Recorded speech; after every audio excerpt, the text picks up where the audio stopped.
Dzisiaj prezentowany album przypomina mi wakacje spędzone nad jednym, a nie jak w tytule nad tysiącem jezior w okolicach Staszowa. I gdy ta muzyka o zmroku odbijała się od tafli tegoż jeziora, a potem od drzew okalających to jezioro. A dzisiejszą płytą jest Amorphis Tales from the Thousand Lakes.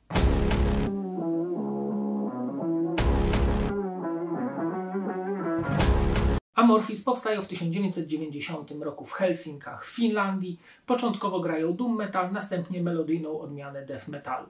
W 1991 roku ukazuje się ich demo pod tytułem Descent of Soul, w 1992 ich debiut pod tytułem The Karelian Istums, zaś w 1994 dla Spinefarm Records wydają płytę Tales from the Thousand Lakes, o której chciałbym powiedzieć Wam kilka słów. Dwójka Amorphis uchodzi wśród fanów za największe ich dzieło. Szczególnie taka opinia krąży wśród fanów wychowanych na dźwiękach tej muzy.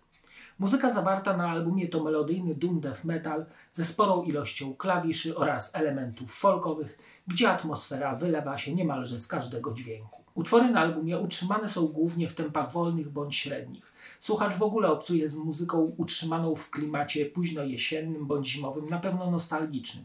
Zaś klawisze dodają przestrzeni tym zimnym dźwiękom i powodują, że powieki same się zamykają, a pod nimi widzimy obrazy deszczowego świata. Teksty do utworów zostały zaczerpnięte z fińskiego eposu, czyli Kalevala, i wyrażają dumę z mitologii oraz folkloru fińskiego.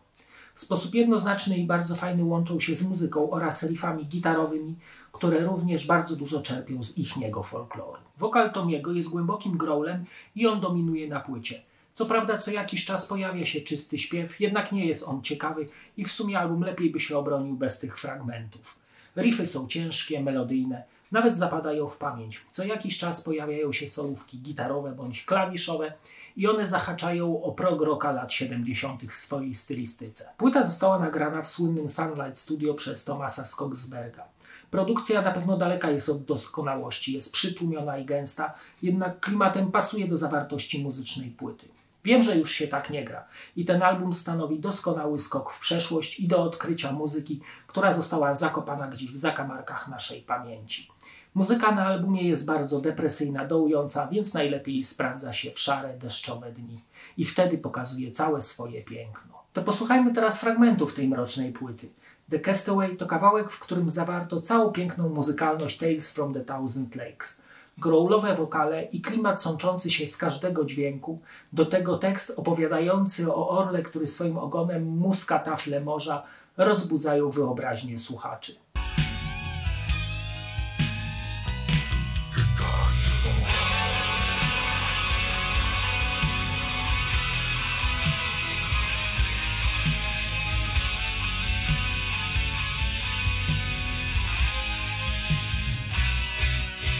Black Winter Day to klasyk sceny metalowej. W zasadzie jeżeli myślę o muzyce Amorphis, to właśnie o tym kawałku.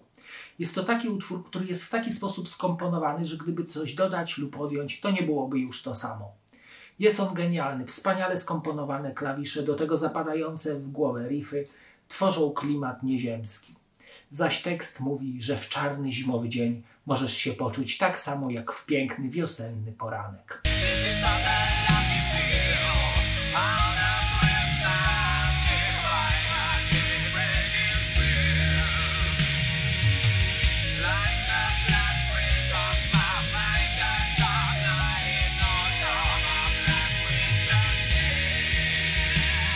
Drowned Maid to kolejny hicior na płycie i co ciekawe jest on dosyć wesoły. Chwytliwe riffy fajnie kontrastują z głębokim wokalem. Wersy tekstu ostrzegają brata, aby nie poił koni na brzegu morza, gdyż tam zginęła ptasia samica i mógłby pić jej krew.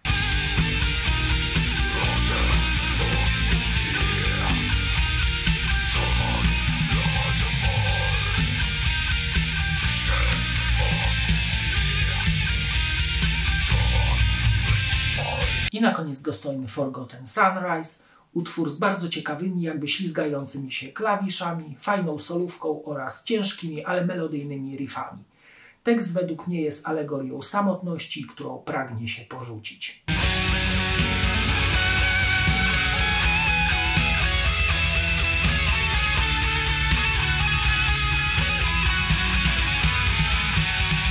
Czas przyjrzeć się okładce oraz wkładce. Okładka jest utrzymana w mrocznej, ponuro-granatowej tonacji, na której rysunkową kreską przedstawiono jezioro, mały wodospad wpadający do niego, porzuconą kotwicę. Całość okalają wzgórza oraz konary, a wszystko na tle chmur oraz nocnej pełni księżyca. Całość sprawia, że klimat jest wręcz baśniowy. W górnym lewym rogu logo Amorphis, a pod spodem tytuł. Wkładka jest jedną stronnicą podzieloną na 4 łamy, gdzie z jednej strony na tle grafik z okładki srebrną czcionką wydrukowano teksty do utworów, na drugiej stronie na tle takiego z dupy majtkowego koloru zrobiono zdjęcie zespołu. Na tej stronie jest również wymieniony skład oraz informacje dotyczące albumu oraz podziękowania. Na płycie CD na tle grafiki z okładki jest wytłoczone logo Amorphis i tytuł. Na stronie zamykającej pudełko są wymienione tytuły utworów oraz logosy wydawców. Gdy odpalam ten album, wracam myślami do zajebistych chwil młodości. To album ciężki, ponury, ale bardzo kreatywny i melodyjny. Opowieści z nad 1000 jezior to jak pokryta księga kurzem, z której należy go zdmuchnąć, włożyć do odtwarzacza CD i zagłębić się w jej baśniowy świat. A teraz zapraszam do oglądania kolejnego odcinka. Cześć!